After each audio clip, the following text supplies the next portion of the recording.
Yeah, and this one started making weird noises and then started hitting itself.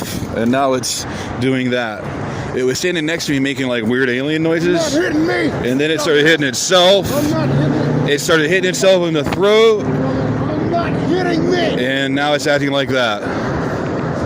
It started hitting itself. It started going brrr, and it started hitting itself in there. And now it's doing this shit. Hello.